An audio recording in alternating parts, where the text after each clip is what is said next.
Hello everyone, welcome back to my channel daddy's Abhilasha blogs.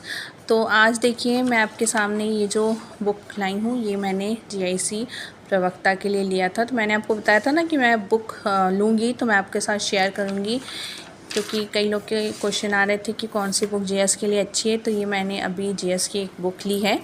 तो आज मैं इसके कुछ क्वेश्चन आपको कराने जा रही हूँ। तो आप जो भी प्रिपरेशन कर रहे हैं एलटी, टीजीटी, पीजीटी, जीआईसी की, वो इसे देख सकते हो सकता है कि क्वेश्चन आ जाए।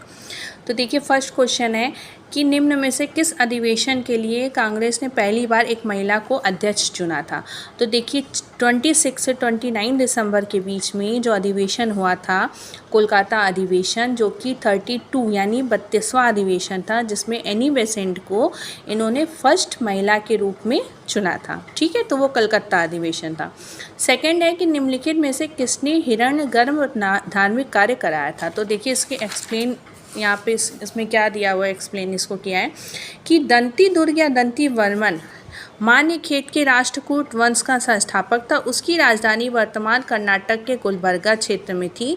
साहित्यिक साक्ष्यों के अनुसार उसने हिरण्यगर्भ नामक एक धार्मिक यज्ञ कराया था। तो दंती दुर्ग या दंती वर्मन इसका सही ऑप्शन है। थर्ड क्वेश्चन देखिए यहाँ पे कि कनिष्क के सारनाथ बौद्ध प्रतिमा अभिलेख की तिथि क्या है।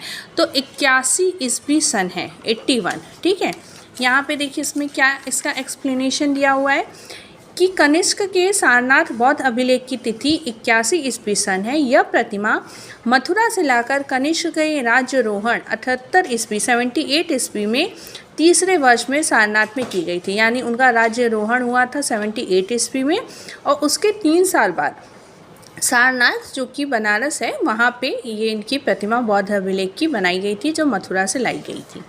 अब देखिए फोर्थ क्वेश्चन क्या कह रहा है। फोर्थ क्वेश्चन है कि औरंगजेब ने किसको साहिबात उज जमानी की उपाधि प्रदान की थी। तो जहाँ आरा को की थी। ठीक है, अब जहाँ आरा कौन थी ये भी देख लेते हैं। तो देखिए यहाँ पे क्या दिया हुआ है कि औरंगजेब ने जहाँ आरा को साहिबात उज जमानी की उपाधि प्रदान की थी। जहाँ आरा बेगम सम्राट शाहजहाँ और महारानी मुमताज़ महल की सबसे बड़ी बेटी थी।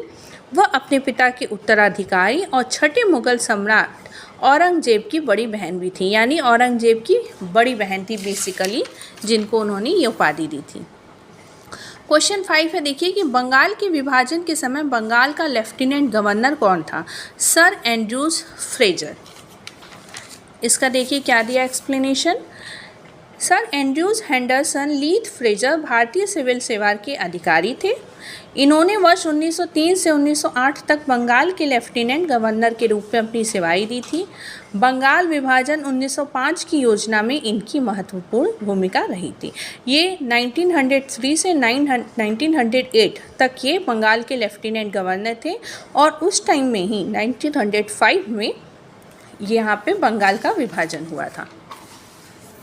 नेक्स्ट क्वेश्चन है, देखिए कि भारतीय पशु चिकित्सा विज्ञान अनुसंधान कहाँ पे है। तो ये आपका बरेली में है। वैसे तो ये 1 लाइनर क्वेश्चन है, फिर भी आंसर इसका देख लेते हैं, जिससे कभी कभी कोई क्वेश्चन एक्स्ट्रा भी बन जाते हैं।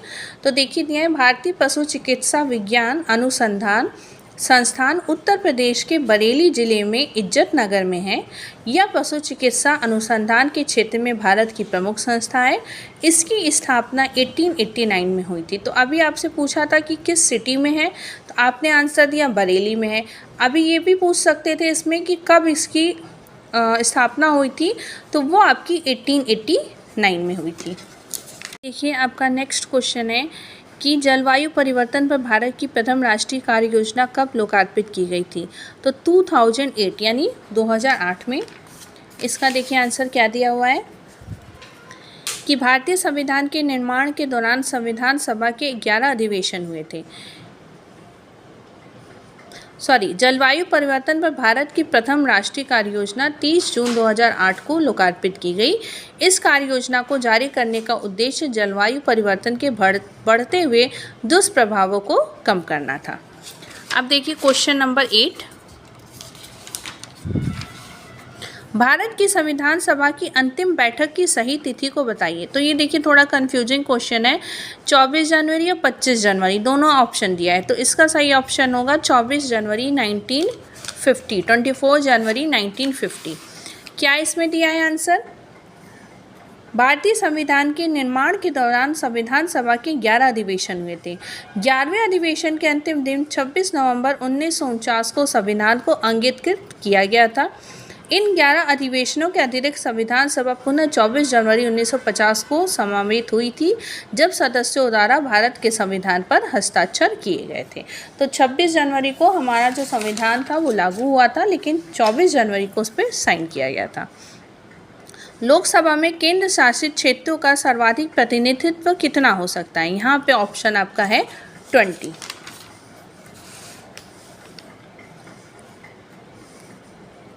तो देखिए इसमें क्या दिया हुआ है कि भारतीय संविधान के अनुच्छेद 81 में लोकसभा की संरचना का प्रावधान किया गया है। लोकसभा के सदस्यों की अधिकतम संख्या 552 हो सकती है। इसमें 530 सदस्यों का राज्यों से तथा 20 संघ सदस्यों का शासित प्रदेशों से निर्वाचित होना निर्धारित है। मतलब मीन्स 530 आपके स्टेट के होंगे और 20 जो आपका यूटी होता है वहाँ से होगा। नाउ क्वेश्चन नंबर 10, जनसंख्या की प्राकृतिक वृद्धि निम्न में से किसका परिणाम है? तो इसका देखिए सही ऑप्शन है ए और बी, यानी अशोधित जन्म दर और अशोधित मृत्यु दर, यानी birth rate and death rate.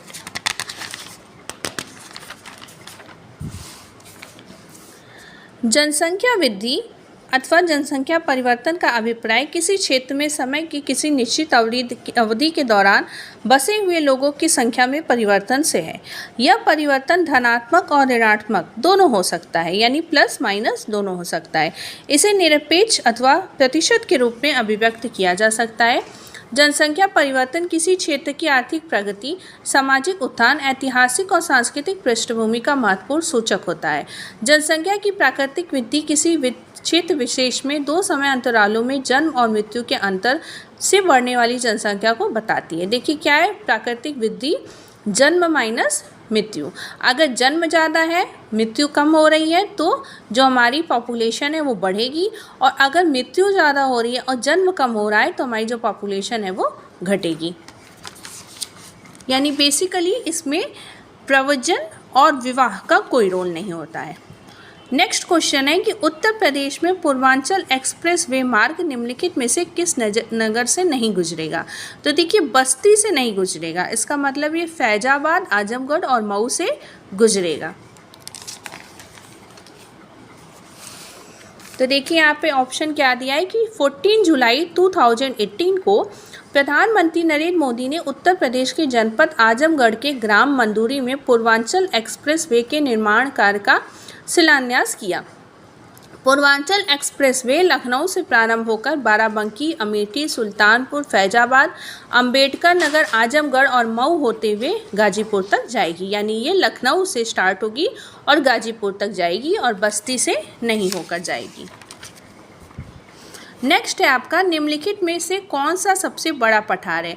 तो ये थोड़ा सा टफ क्वेश्चन है। देखिए इसमें है option Coconino, Aquarius, Colorado and Columbia. तो इसका सही आंसर है कोलोराडो।